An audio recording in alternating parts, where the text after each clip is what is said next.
बिस्मिल्लाहिर्रहमानिर्रहीम। Islamic world TV के दोस्तों अस्सलाम वालेकुम।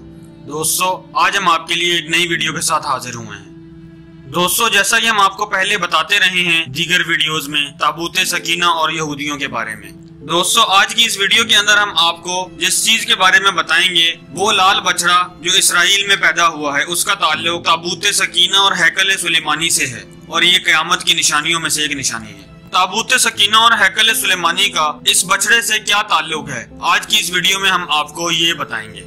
तो दोस्तों इस वीडियो को आखिर तक देखिएगा और वीडियो को ज्यादा से ज्यादा शेयर करें ताकि हर किसी को इन चीजों के बारे में इल्म हो सके। तो चलिए दोस्तों चलते हैं वीडियो की जानिब, लेकिन इससे पहले हमारे चैनल के सब्सक्राइब बटन पर क्लिक करें और बेल आइकॉन पर जरूर क्लिक करें ताकि हर आने वाली नई वीडियो का नोटिफिकेशन आपको मिलता रहे।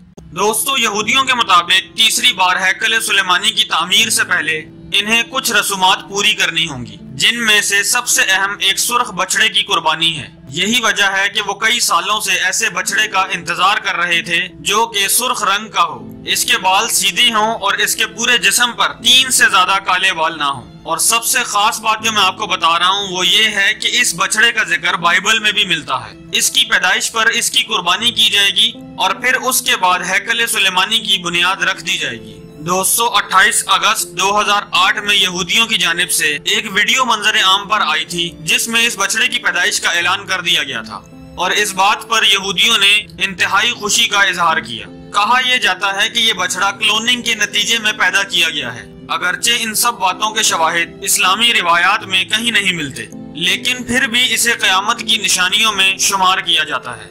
दोस्तों जब यहूदी अपनी इन साजिशों में कामयाब हो जाएंगे तो उसी वक्त इनका मसीहा दज्जाल इस दुनिया में आएगा और फिर दज्जाल के खात्मे के लिए हजरत ईसा अलैहिस्सलाम इस दुनिया में तशरीफ लेकर आएंगे। फिर हक और बातिल की एक अजीम जंग होगी जिसमें हजरत ईसा अलैहिस्सलाम इमाम मेहदी अलैहिस्सलाम के साथ मिलकर दज्जाल का खात्मा कर देंगे और फिर से इस्लाम का दौर दोहरा हो जाएगा।